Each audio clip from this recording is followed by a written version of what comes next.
ನಮಸ್ತೆ ಟಿವಿ20 ಕನ್ನಡ ವಾಹಿನಿಗೆ ಸ್ವಾಗತ.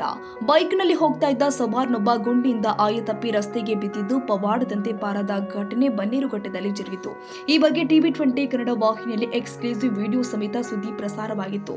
ಸುದ್ದಿ ಪ್ರಸಾರವಾದ ನಂತರ ಇಂಪ್ಯಾಕ್ಟ್ ಆಗಿದ್ದು ಕೆಲ ಹೊತ್ತಲ್ಲಿಯೇ ಅಧಿಕಾರಿಗಳು ಡೆಡ್ಲಿ ಗುಂಡಿಯನ್ನ ಮುಚ್ಚಿದ್ದಾರೆ. ಇದರಿಂದ ಇಷ್ಟು ದಿನ ಸವಾರರ ಜೀವ ಹಿಂಡುತ್ತಾ ಇದ್ದ ಗುಂಡಿಗೆ ನಿಮ್ಮ ಟಿವಿ20 ಕನ್ನಡ ವಾಹಿನಿ ಪರಿಹಾರ ಕೊಡಿಸಿದೆ. ಕನ್ನಡಿಗರ ಮೆಚ್ಚಿನ ನಿಮ್ಮ ಟಿವಿ20 ಕನ್ನಡ ವಾಹಿನಿ ಇದೀಗ ಟಿವಿಯಲ್ಲಿ ಲಭ್ಯ.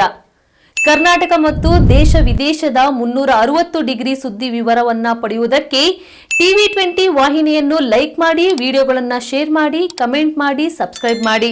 HCN ಕೇಬಲ್ 842 ನಂಬರ್ನಲ್ಲಿ ಹುಕ್ಕೇರಿ ತಾಲೂಕು ಹಾಗೂ ಸಂಕೇಶ್ವರದ ಸುತ್ತಮುತ್ತಲಿನ ಹಳ್ಳಿಗಳಲ್ಲಿ ಲಭ್ಯ. PCN ಕೇಬಲ್ 129 ನಂಬರ್ನಲ್ಲಿ ಹಾರುಗೆರೆ ಸುತ್ತಮುತ್ತಲಿನ ಹಳ್ಳಿಗಳಲ್ಲಿ ಲಭ್ಯ. ರಾಯಬಾಗ್ ಡಿಜಿಟಲ್ ಚಾನೆಲ್ ಕೇಬಲ್ 80ನೇ ನಂಬರ್ನಲ್ಲಿ ರಾಯಬಾಗ ತಾಲೂಕಿನ ಸುತ್ತಮುತ್ತಲಿನ ಹಳ್ಳಿಗಳಲ್ಲಿ ಲಭ್ಯ. UDCN ಕೇಬಲ್ ನೆಟ್ವರ್ಕ್ ಉಗಾರ ಸುತ್ತಮುತ್ತಲಿನ ಹಳ್ಳಿಗಳಲ್ಲಿ ನಿಮ್ಮ ಟಿವಿ20 ಕನ್ನಡ ವಾಹಿನಿಯೂ ಲಭ್ಯ.